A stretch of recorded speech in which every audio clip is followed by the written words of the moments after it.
ఆశ్చర్యపోయాను. కానీ చాలా మందికి ఏంటి ఏ విధంగా నేను సక్సెస్ అయింది ఆ దేవుని కృపను బట్టి. బొగ్గులు ఏరుకున్న నేను ఎగ్జాక్ట్లీ బొగ్గులు అమ్ముకునే స్థాయి నుంచి బోయింగ్ స్థాయి కేఏ పాల్ ఎలా వెళ్ళాడు, ఇది చాలా మందికి అర్థం. కానీ ఒక సీక్రెట్ చెప్తే చాలా మంది వెరీ గుడ్ మీ బాటలోకి వస్తారు కదా. Very good. చూసారా, ఇప్పుడే స్టోరీ చదివారు బ్రదరు. వండర్ అయిపోయిన ఆ స్టోరీ చదివి ప్రపంచంలో 8th wonder of the world అనడమే కాకుండా ఇలాంటి మానవుడు పుట్టాడా, ఉన్నారా, అది దేవుని కృప, మీ ప్రార్థనలు. నాలో ఉన్న గొప్పతనం ఒకట్లేదు, కానీ 7 స్టెప్స్ సీక్రెట్ చెప్తా. కేఏ పాల్ అంటే ఒక కమీడియన్, పట్టుమని పదోట్లు కూడా పడని వ్యక్తి, తన చేష్టలతో మాటలతో ప్రజల్ని ఎంటర్టైన్మెంట్ చేసే జోకర్, ముఖ్యంగా పాపులారిటీ కోసం పరితపించే వ్యక్తి. ఇదేగా ఇప్పుడు ఆయన మీద మనకున్న ఒపీనియన్. కానీ కేఏ పాల్ అంటే ఒకప్పుడు ప్రభంజనం, ఒక ప్రకంపన, ఒక ప్రపంచ ప్రఖ్యాత వ్యక్తి. అవును, దేశ విదేశాల్లో అధినేతలు, ప్రెసిడెంట్లు, ప్రధానమంత్రులు, గవర్నర్లు, సెనేటర్లు, ముఖ్యమంత్రులు, వ్యాపారవేత్తలు, బిలియనీర్లు, అన్నిటికన్నా ముఖ్యంగా లక్షలాది మంది ప్రజలు ఆయన్ను కలవాలని, చూడాలని ఎదురు చూసేలా చేసిన వ్యక్తి. క్రైస్తవ మత ప్రచారకుడిగా ప్రపంచానికి పరిచయమై శాంతి దూతగా పేరు సంపాదించిన వ్యక్తి కేఏ పాల్. నిరుపేద కుటుంబంలో పుట్టి నియంత్రణకు సైతం శాంతి మంత్రం బోధించిన గనుడు. తిండి లేని జీవితం నుంచి తిరగడానికి చారిటీ సంపాదించిన అసామాన్య వ్యక్తి కేఏ పాల్. చారిటీలు పెట్టి లక్షల కోట్ల రూపాయల విరాళాలు సేకరించి లక్షలాది మందికి సాయం చేసిన గొప్ప వ్యక్తి కేఏ పాల్. అలా జీవితంలో ఉన్నత శిఖరాన్ని చేరుకుని కాలం కలిసి రాక ఆ శిఖరం పై నుంచి అమాంతం కిందకు పడి పేరు, మర్యాద, డబ్బు పోగొట్టుకుని పరిస్థితులు అడ్డం తిరిగి జైలు జీవితం గడిపిన వ్యక్తి కేఏ పాల్. నాడు ప్రపంచాధినేతలు ఆయన ఆశీర్వాదం కోసం ఎదురు చూస్తే నేడు ఆయన రాజకీయ పార్టీ పెట్టి తెలుగు రాష్ట్రాల్లో గుర్తింపు కోసం ప్రయత్నిస్తూ నవ్వులు పాలవుతున్నాడు.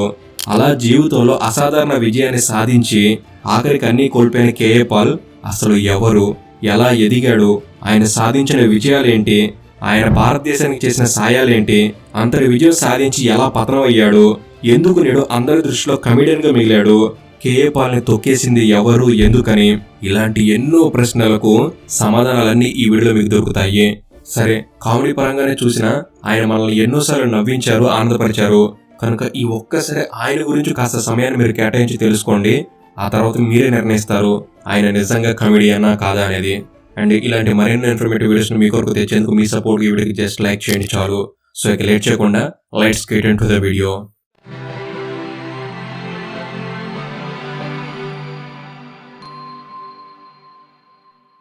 ముందుగా ఆయన చిన్నతనంలో ఆయన అనుభవించిన పేదరికం గురించి కొన్ని విషయాలు చూద్దాం. కేఏ పాల్ ఆంధ్రప్రదేశ్ లోని విశాఖపట్నం జిల్లాలోని చిట్టివలస అనే చిన్న గ్రామంలో వెంకట్రావు, సంతోషమ్మ దంపతులకు 1963 సెప్టెంబర్ 25న జన్మించాడు. అంటే ప్రస్తుతం వీరి వయసు 60 సంవత్సరాలు. పాల్ అసలు పేరు కిలారి ఆనంద్. వీరి తల్లిదండ్రులు మొదట్లో హిందువులుగానే ఉండేవారు. పాల్ కుటుంబం చాలా నిరుపేద కుటుంబం. పాల్కి 2 ఏళ్ల వయసు ఉన్నప్పుడు ఆయన తండ్రి అనారోగ్యంతో బాధపడేవారు. ఎన్ని ఆసుపత్రులు తిరిగినా, ఎన్ని దేవాలయాలు తిరిగినా కూడా ఆయన ఆరోగ్యం బాగుపడలేదు.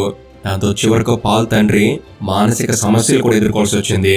దాంతో పాల్ వాళ్ళ నాన్న ఆత్మహత్య కూడా చేసుకోవాలని చేత మానసిక ఇబ్బంది పడ్డారు. అలా 3 ఏళ్ల పాటు అనారోగ్య సమస్యను అనుభవించిన తర్వాత ఆ సమయంలో ఒక క్రిస్టియన్ ఫాదర్ పాల్ తల్లిదండ్రులను కలిసి, ఎన్నో దేవాలయాలకు మీరు వెళ్తున్నారు, ఎన్నో ఆసుపత్రులు తిరుగుతున్నారు, ఒక్కసారి మీరు యేసు ప్రభువుని నమ్మి మనసారా ప్రార్థించి మీ సమస్యలు తీరిపోవాలని కోరుకోండి అని అడగ్గా ఆయన సలహా మేరకు గ్రామంలో ఉన్న చర్చిలో యేసు ప్రభు ప్రార్థనలో పాల్గొనడం జరిగింది. అలా చర్చికి వెళ్లడం మొదలుపెట్టిన పాల్ తల్లిదండ్రులకు అంతా మంచి జరిగింది. మెల్లమెల్లగా పాల్ తండ్రికి అనారోగ్య సమస్యలు దూరం అయ్యాయి. దాంతో పాల్ కుటుంబం 1966లో పూర్తిగా క్రిస్టియన్లుగా మారారు. దాంతో పాల్ తండ్రి వెంకట్రావు తన పేరును బర్నదాస్ గా మార్చుకున్నాడు. తల్లిదండ్రులతో పాటు పాల్ కూడా చిన్నతనం నుంచే, అంటే పాల్కి 4 సంవత్సరాల వయసు నుంచి చర్చికి వెళ్ళడం మొదలు పెట్టాడు. ఆ తర్వాత కొంత వయసు వచ్చిన తర్వాత, అంటే పాల్కి 8 సంవత్సరాల వయసు వచ్చిన తర్వాత 1971లో పాల్ కూడా బాప్తిసం తీసుకుని క్రిస్టియన్ గా మారాడు. అలా కిలారి ఆనంద్ క్రిస్టియన్ గా మారిన తర్వాత కిలారి ఆనంద్ పాల్ అంటే కేఏ పాల్ అయ్యాడు. 8 ఏళ్ల వయసులో పాల్ క్రిస్టియన్ గా మారి చదువుకునే రోజుల్లోనే క్రిస్టియన్ మతంలో ప్రచారం చేసే కార్యక్రమాల్లో ఎక్కువగా పాల్గొనేవాడు. స్కూల్కి వెళ్లే సమయంలో కుటుంబ ఆర్థిక సమస్యల కారణంగా జూటు మిల్లులో బొగ్గులు ఏరుకుని వాటిని అమ్మి డబ్బు సంపాదించేవాడు. అలా కుటుంబ పోషణలో తన వంతు సాయం చేసేవాడు. పాల్ది నిరుపేద కుటుంబం అయినందువల్ల పాల్ చిన్నతనంలో చాలా ఆర్థిక ఇబ్బందులు ఎదుర్కొన్నాడు. తోటి స్నేహితులు చదువుకుంటూ ఆడుకుంటుంటే పాల్ మాత్రం చదువుకుంటూ పనిచేసేవాడు. కొన్నిసార్లు ఆకలితో కుళ్ళిపోయిన పండ్లు, పాడైపోయిన ఆహారం తిన రోజులు కూడా ఉన్నాయంటూ పాల్ చాలా సందర్భాల్లో చెప్పడం జరిగింది. ఒకవైపు చదువు, మరోవైపు పని, వీటితో పాటు క్రైస్తవ మత ప్రచారాలు, వీటన్నిటి వల్ల చదువు మీద సరిగ్గా దృష్టి పెట్టలేకపోయాడు. దాంతో పాల్ చదువు అంతంత మాత్రంగానే సాగింది. ఆయన 10వ తరగతి 2 సార్లు ఫెయిల్ అయ్యాడు, 3సారి పరీక్ష రాసి పాస్ అయ్యాడు. ఇలా కష్టపడి ఏదోలా 10వ తరగతి పాస్ అయ్యి ఇంటర్లో జాయిన్ అయ్యాడు. ఇంటర్ ఏమో నర్సీపట్నంలో చదివాడు. ఇంటర్ చదివే రోజుల్లో కూడా తన ఆర్థిక అవసరాల కోసం ఏదో ఒక పని చేస్తూ ఉండేవాడు. చదువుకుంటూనే కష్టపడి పనులు చేస్తూ ఇంటర్ పూర్తి చేశాడు. ఇంటర్ తర్వాత అనకాపల్లి ఏఎన్ఎం కాలేజీలో డిగ్రీ చేశాడు. ఏఎన్ఎం కాలేజీలో ఉన్న సమయంలో కూడా ఆర్థికంగా చాలా అవసరం పడ్డాడు. డిగ్రీ చదువుతున్న రోజుల్లో ఒకనొక సమయంలో కేవలం 15 పైసలతో ఏకంగా 30 రోజులు గడిపాడు. ఆ సమయంలోనే అతడిలో చాలా మార్పు వచ్చింది. ఆర్థిక ఇబ్బందుల నుంచి ఎలాగైనా బయటపడాలని గట్టిగా నిర్ణయించుకున్నాడు. డిగ్రీ చదువుతున్న సమయంలో విద్యార్థి సంఘాలతో కలిసి పనిచేయడం జరిగింది. ఆర్థిక ఇబ్బందులతో పాటు అనేక ఇతర కారణాల వల్ల తన డిగ్రీని మధ్యలోనే వదిలేశాడు. ఇక డిగ్రీ వదిలేసి ఇంటికి తిరిగి వెళ్లిన పాల్ కి అవమానాలు ఎదురయ్యాయి. ఉద్యోగం లేక చదువు పూర్తి చేయకపోవడంతో పాల్ ని కుటుంబ సభ్యులతో పాటు స్నేహితులు కూడా తక్కువ చేసి మాట్లాడేవారు. ఆ అవమానాలు భరించలేక పాల్ ఆత్మహత్య చేసుకోవడానికి ప్రయత్నం కూడా చేశాడు. అలా చనిపోవాలనుకున్న సమయంలో స్థానికంగా ఉన్న ఒక జూట్ మిల్లులో చిన్న ఉద్యోగం లభించింది. ఆ ఉద్యోగంలో నెలకు 300 రూపాయల జీతం వచ్చేది. కానీ జూట్ మిల్లులో ఎక్కువ రోజులు ఉద్యోగం చేయలేకపోయాడు. కొన్నాళ్ళకి ఉద్యోగం మానేయడం జరిగింది. పాల్ ఈ రకంగా జీవితంలో ఒడిదుడుకులు ఎదుర్కొంటుంటే ఆయన తండ్రి మాత్రం మెల్లమెల్లగా క్రైస్తవ మత ప్రచారకుడిగా పాస్టర్గా మారాడు. దాంతో చదువును మధ్యలోనే వదిలేయడం, ఉద్యోగాన్ని మధ్యలోనే వదిలివేయడంతో పాల్ కి కూడా తన తండ్రి లాగానే మత ప్రచారకుడిగా అంటే పాస్టర్గా మారాలనే ఆలోచన వచ్చింది. పాల్ ఆలోచనని తండ్రి కూడా చేసేదేం లేక అంగీకరించాడు. అలా అప్పటి నుంచి పాల్ పాస్టర్గా మారి తండ్రితో ఊర్లు తిరుగుతూ మత ప్రచారం చేయడం మొదలుపెట్టాడు. పాల్ మత ప్రచారకుడిగా మారిన తర్వాత వాళ్ళ నాన్న దగ్గరే వాక్యం చెప్పడం నేర్చుకున్నాడు. పాల్ చిన్నతనం నుంచే క్రైస్తవ మత బోధనలు, మత ప్రచారంలో పాల్గొంటూ ఉండడంతో చాలా తొందరగా వాక్యం చెప్పడం నేర్చుకున్నాడు.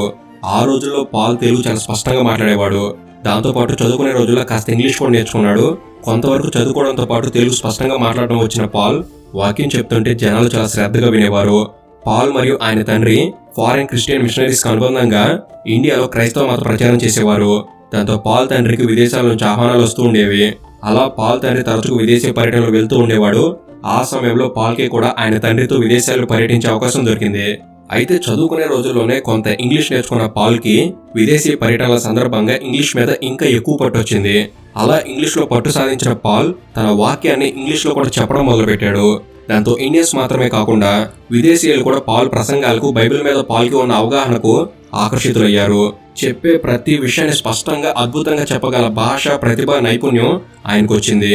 ఆ రోజుల్లో చాలా మంది పెద్ద పెద్ద పాస్టర్లకు కూడా ఇంగ్లీష్ సరిగ్గా వచ్చేది కాదు. అలాంటిది పాస్టర్గా మారిన కొన్ని సంవత్సరాల్లోనే ఇంగ్లీష్ లో అనర్గళంగా వాక్యం చెప్పడంతో తక్కువ సమయంలోనే తండ్రిని మించిన పాస్టర్గా, మత ప్రచారకుడిగా పాల్ ఎదిగాడు. దాంతో పాల్ కి విదేశీ క్రిస్టియన్ మిషనరీస్ లో అతి తక్కువ కాలంలోనే విపరీతమైన గుర్తింపు వచ్చింది. దానివల్ల విదేశాల్లో మత ప్రచారం చేయడానికి ఆహ్వానాలు రావడం మొదలైంది. దాంతో చాలా చిన్న వయసులోనే చాలా దేశాలు తిరిగి క్రైస్తవ మత ప్రచారకుడిగా గొప్ప పేరు సంపాదించాడు.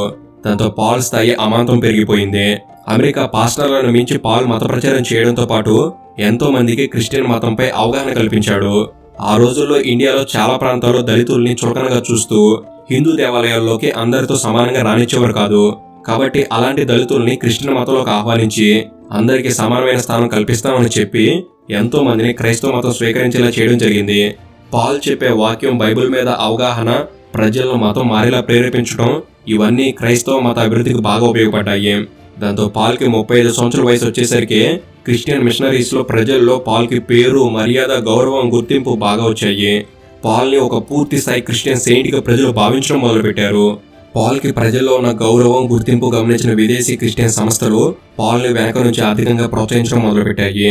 విదేశీ క్రిస్టియన్ సంస్థలు ఇండియాలో సహాయ కార్యక్రమాల కోసం, క్రైస్తవ మత ప్రచారం కోసం కావలసిన కోట్ల రూపాయలని పాల్ కి ఇస్తూ లక్షల మంది హిందువులను క్రైస్తవులుగా మార్చేందుకు పాల్ ను ఉపయోగించుకున్నాయి.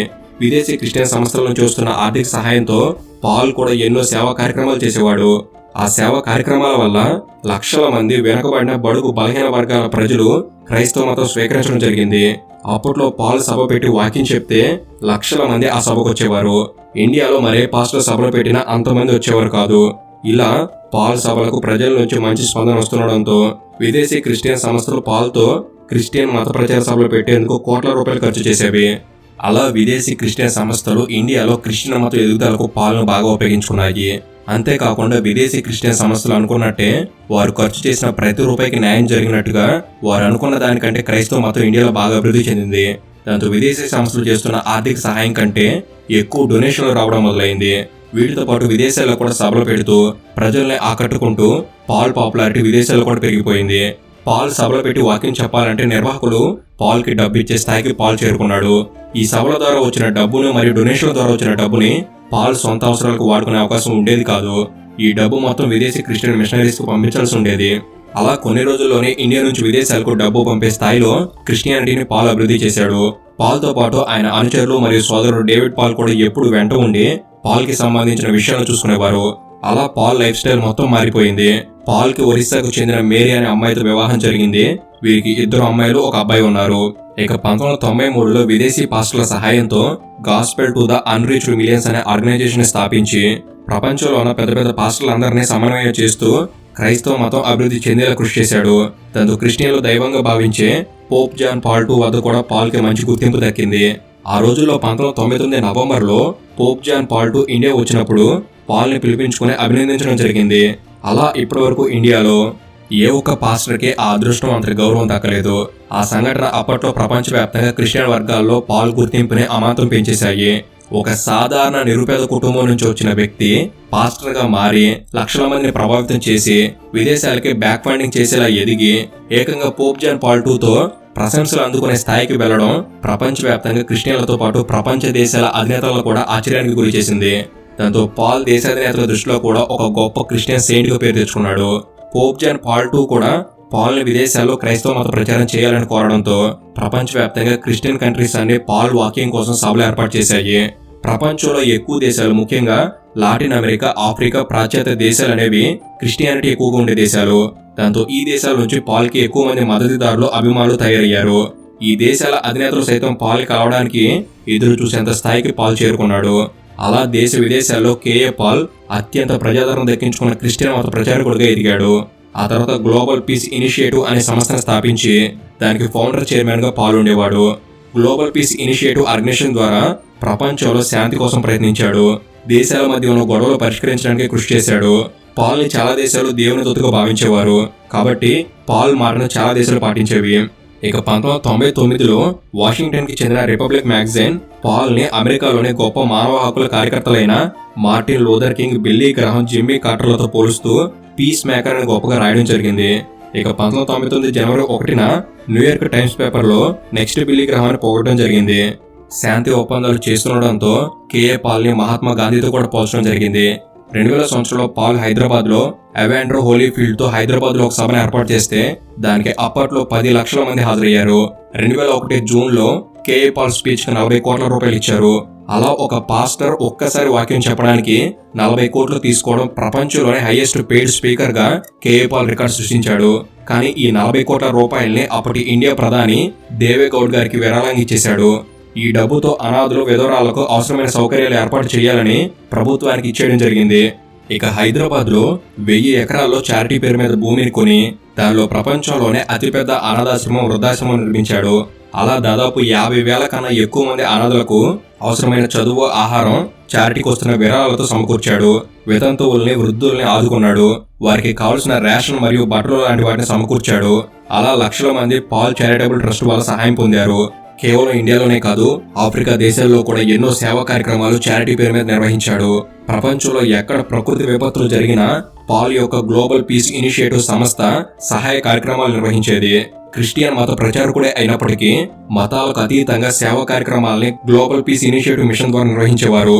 ఇక 1997లో ప్రపంచ గొప్ప గొప్ప క్రిస్టియన్ ఎవాంజలిస్టులు నాయకులతో కలిసి వైట్ హౌస్ ముందు నిర్వహించిన మీటింగ్ కి ఏకంగా 14 లక్షల మంది ప్రజలు హాజరయ్యారు.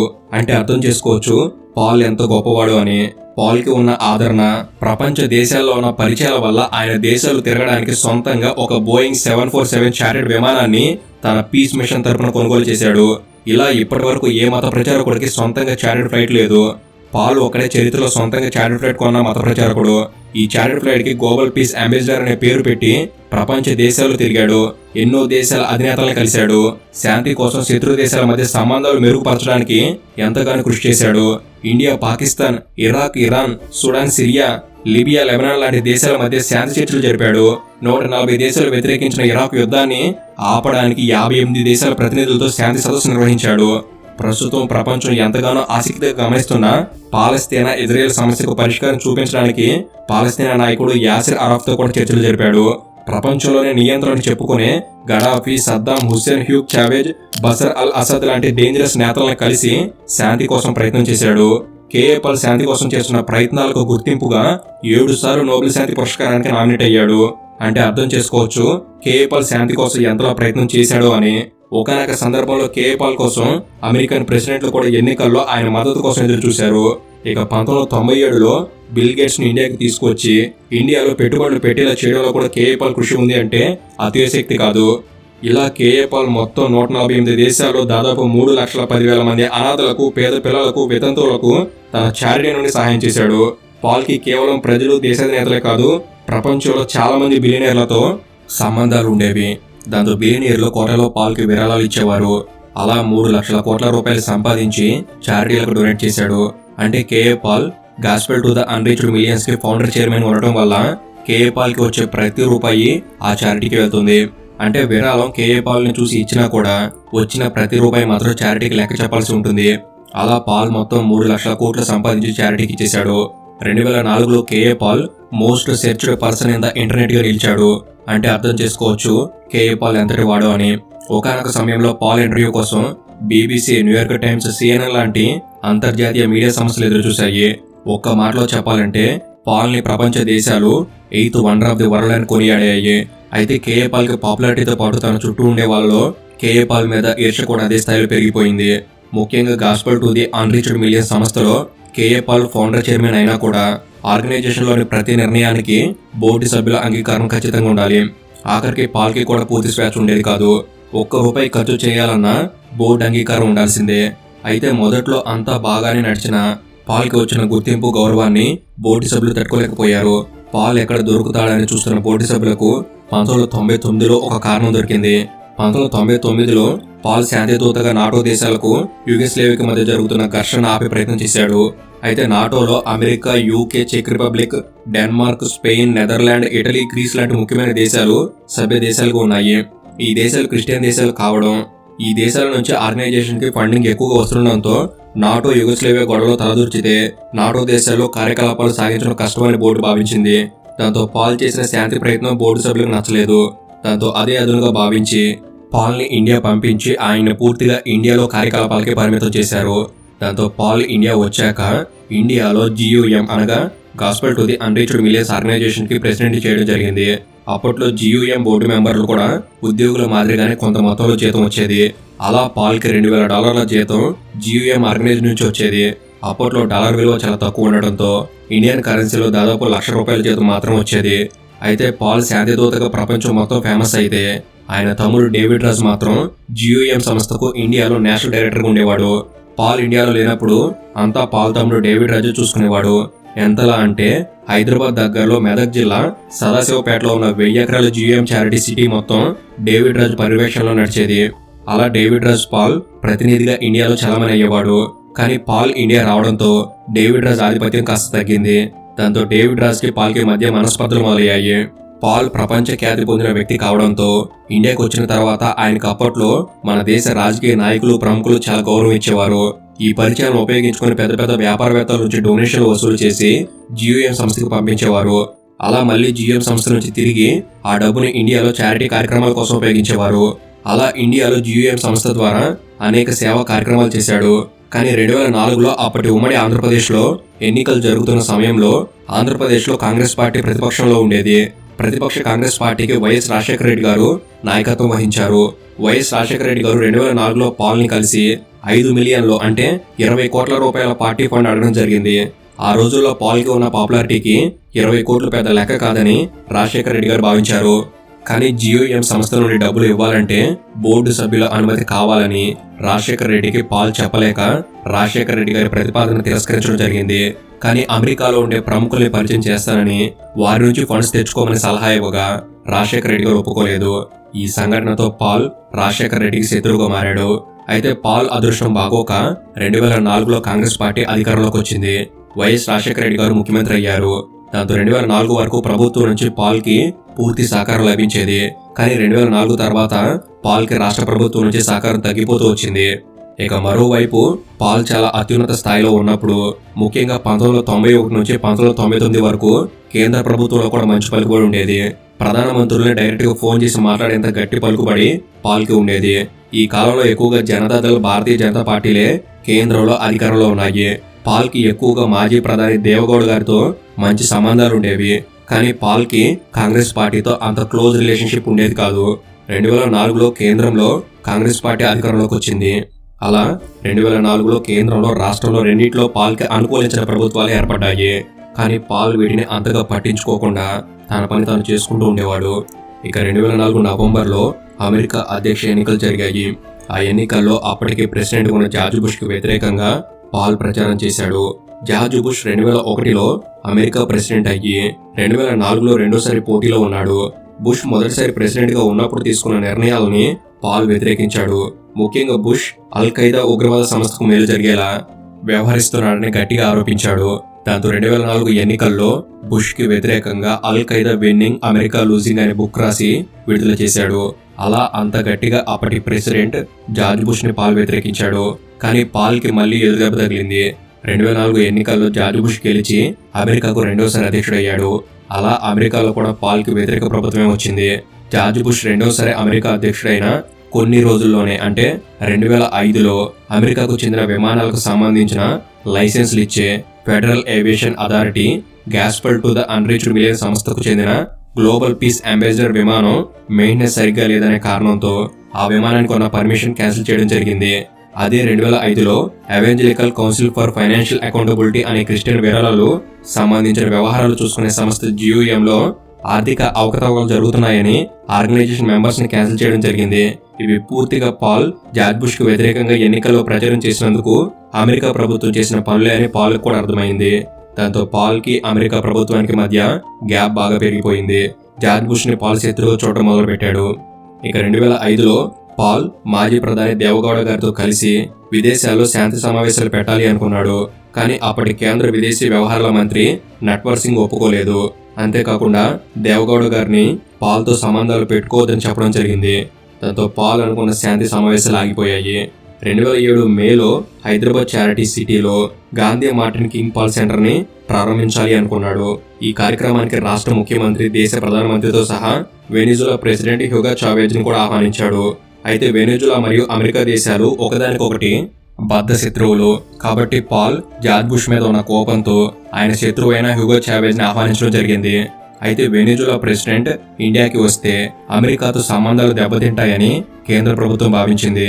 దాంతో అప్పటి కేంద్ర విదేశీ వ్యవహారాల శాఖ మంత్రి ప్రణబ్ ముఖర్జీ గారు వైఎస్ రాజశేఖర రెడ్డి గారికి ఈ కార్యక్రమం నిర్వహించొద్దని చెప్పడం జరిగింది. దాంతో పాల్ అనుకున్నది జరగలేదు. అయితే ఆఖరి నిమిషంలో వెనిజులా ప్రెసిడెంట్ హ్యూగో చావేజ్ కి ఆహ్వానం పంపిన తర్వాత ప్రోగ్రాం క్యాన్సిల్ అవడంతో పాల్ పరువు పోయినట్లయింది. ఇండియన్ గవర్నమెంట్ ఇంతటితో ఆగకుండా గ్లోబల్ పీస్ మిషన్ పేరుతో ఇలా పాల్ ఎవరిని పడితే వారిని ఇండియాకి పిలిస్తే దేశ విదేశీ వ్యవహారాలు దెబ్బతింటాయని ఇండియాలో గ్లోబల్ పీస్ మిషన్ బ్యాన్ చేయడం జరిగింది. దాంతో పాటు Indian government Paul foreign contribution regulation act FCRA ప్రకారం పాల్ కి సంబంధించిన బ్యాంక్ అకౌంట్లు సీజ్ చేసి ఉన్న డబ్బు వాడుకోకుండా కొత్తగా విదేశాల నుంచి డబ్బులు రాకుండా కట్టడి చేసింది. ఈ వ్యవహారాలు పాల్ కి, ప్రభుత్వానికి, ముఖ్యంగా కాంగ్రెస్ పార్టీకి మధ్య గొడవకు దారితీశాయి. పాల్ గ్లోబల్ పీస్ మిషన్ కి ప్రభుత్వం సహకరించట్లేదని పాల్ 2007 జూన్ 9న హైదరాబాద్ లో ప్రెస్ మీట్ పెట్టి కాంగ్రెస్ పార్టీ మీద బహిరంగంగా ఆరోపణలు చేయడం జరిగింది. గతంలో 2004 ఎన్నికలప్పుడు వైఎస్ రాజశేఖర రెడ్డి 5 మిలియన్లు అడిగితే ఇవ్వలేదని, చారిటీ డబ్బు ఇప్పటివరకు ఏ రాజకీయ పార్టీకి ఇవ్వలేదని, కేవలం అనాథాలని, వితంతువులకు, పేద పిల్లలకు మాత్రం ఉపయోగించామని చెప్పినందుకు ఈ రకంగా నా మీద ప్రభుత్వం కక్ష కట్టినట్లు వ్యవహరిస్తుందని చెప్పాడు. దాంతో ప్రభుత్వం మీద విమర్శలు మొదలయ్యాయి. ఈ ప్రెస్ మీట్ పెట్టిన మరుసటి రోజే, అంటే జూన్ 10న ప్రభుత్వం GUM charity city ascent land లో కట్టారని, మొత్తం 1000 ఎకరాల భూమిలో 669 ఎకరాల భూమి మాత్రమే సరైందని, మిగతా 331 ఎకరాల భూమి అసెంట్ ల్యాండ్ అనే ఆరోపణలు చేసి చారిటీ సిటీ మీద ప్రభుత్వం కేసు పెట్టడం జరిగింది. దాంతో పాల్ కి, ప్రభుత్వానికి సంబంధాలు పూర్తిగా తెగిపోయాయి. వీటన్నిటి వల్ల పాల్ కి GUM ఆర్గనైజేషన్ లో కూడా వ్యతిరేకత మొదలైంది. పాల్ చేసిన పనుల వల్ల, పాల్ వ్యవహరించిన తీరు వల్ల అమెరికన్ గవర్నమెంట్ మరియు ఇండియన్ గవర్నమెంట్ రెండు ఆర్గనైజేషన్ సంబంధించిన లైసెన్సులు రద్దు చేశాయని, ఆర్గనైజేషన్ మీద కేసు పెట్టారని, అన్నిటికీ పాలే కారణమని పాల్ ని GUM ఆర్గనైజేషన్ నుంచి పక్కన పెట్టడం జరిగింది. దాంతో GUM నేషనల్ డైరెక్టర్ గా ఉన్న పాల్ తమ్ముడు డేవిడ్ రాజుని GUM చైర్మన్ చేయడం జరిగింది. అంటే పాల్ పదవిని ఆయన తమ్ముడు డేవిడ్ రాజ్కి ఇవ్వడం జరిగింది. అలా పాల్ మళ్ళీ ఒక సాధారణ జీవితానికి వచ్చాడు. ఇక పాల్ పదవి పోయిన తర్వాత చాలా రోజులు ఆలోచించి రాజకీయాల వల్ల తనకి పరిస్థితి వచ్చిందని, రాజకీయ పార్టీలను రాజకీయ పార్టీతో ఎదుర్కోవాలని 2008లో ప్రజాశాంతి పార్టీ స్థాపించడం జరిగింది. ముఖ్యంగా కాంగ్రెస్ పార్టీని ఓడించాలని వైఎస్ రాజశేఖర రెడ్డికి వ్యతిరేకంగా పాల్ పొలిటికల్ పార్టీ స్టార్ట్ చేశాడు. 2009 ఎన్నికల్లో హెలికాప్టర్ గుర్తు మీద పోటీ చేస్తే ఆ పార్టీకి రాష్ట్ర మొత్తంలో కేవలం 4397 ఓట్లు మాత్రం వచ్చాయి. ఆ ఎన్నికల్లో కూడా మళ్ళీ కాంగ్రెస్ పార్టీని గెలవడం, రాజశేఖర రెడ్డి గారు ముఖ్యమంత్రి అవడం జరిగింది. అయితే 2009 ఎన్నికల్లో గెలిచిన కొన్ని నెలల్లోనే 2009 సెప్టెంబర్ 2న పాల్ శత్రువుగా భావించిన వైఎస్ రాజశేఖర రెడ్డి గారు మరణించడం జరిగింది. ఆ తర్వాత 2010 జనవరి 31న అర్ధరాత్రి పాల్ తమ్ముడు డేవిడ్ రాజు మహబూబ్ నగర్ జిల్లా అడ్డాకుల మండలం కొమిరెడ్డిపల్లి గ్రామంలో అనుమానాస్పదంగా మరణించడం జరిగింది. ఆయన ప్రయాణిస్తున్న కారుకి యాక్సిడెంట్ అయి ఉండడంతో అంతా యాక్సిడెంట్ అనుకున్నారు. కానీ డేవిడ్ రాజు కుటుంబ సభ్యులు ఆయన చావు మీద అనుమానం వ్యక్తం చేయడంతో మర్డర్ కేసు నమోదైంది. ఈ హత్య జరిగిన తర్వాత అందరూ కేఏ పాలే ఈ హత్య చేయించాడని భావించారు. దాంతో పాల్ 2 సంవత్సరాల పాటు అజ్ఞాతంలోకి వెళ్ళాడు. కానీ హత్య జరిగిన 2 సంవత్సరాల తర్వాత అంటే 2012 మే 12న పాల్ని ఒంగోలులో పోలీసులు అరెస్ట్ చేసి కోర్టులో ప్రవేశపెట్టారు. ఈ కేసులో పాల్ జైలుకు వెళ్లాల్సి వచ్చింది. అయితే పాల్ని అరెస్ట్ చేస్తున్న సమయంలో అరెస్ట్ చేయడానికి వచ్చిన పోలీసులకు ₹1,00,00,000 లంచం ఇస్తానని చెప్పినట్టు పోలీసులు పాల్ మీద ఆరోపణలు కూడా చేశారు. కానీ 2015లో డేవిడ్ రాజ్ హత్యలో పాల్ హస్తం ఉన్నట్టు ఏ ఆధారాలు దొరకలేదని పోలీసులు కోర్టుకు లేఖ ఇవ్వడంతో పాల్ మీద హత్య కేసును కొట్టేయడం జరిగింది. అయితే ప్రజాశాంతి పార్టీ 2014 ఎన్నికల్లో పోటీ చేయలేదు, కానీ 2019 ఎన్నికల్లో పోటీ చేసింది. అయితే 2019 ఆంధ్రప్రదేశ్ ఎన్నికల్లో వైఎస్ఆర్ కాంగ్రెస్ పార్టీ అభ్యర్థులను పోలిన పేర్లతో అభ్యర్థుల్ని ఎన్నికల్లో పెట్టి తెలుగుదేశం పార్టీకి సహాయం చేసే ప్రయత్నం చేశాడనే ఆరోపణలు కూడా ఉన్నాయి. 2019 నుంచి ఎన్నికలు జరిగిన ప్రతిసారి హడావిడి చేస్తూ మీడియాలో కనిపిస్తున్నాడు. ముఖ్యంగా కేఏ పాల్ ఎప్పుడు మీడియా ముందుకు వచ్చినా ఆయన స్థాయికి తగ్గట్టుగా హుందాగా ప్రవర్తించకపోవడం, హుందాగా మాట్లాడకపోవడం అనేవి కేఏ పాల్ని ప్రజల్లో చులకన చేసింది. కేఏ పాల్ సందర్భానికి తగినట్టుగా కాకుండా తన గొప్పతనాన్ని ఎక్కడ పడితే అక్కడ చెప్తుండడం.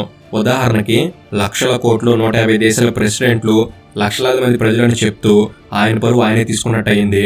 పాల్ నిజంగానే లక్షల కోట్ల రూపాయలు విరాళాలు సేకరించి పేదలకు, అనాథలకు సాయం చేశాడు. ఇది నిజమే.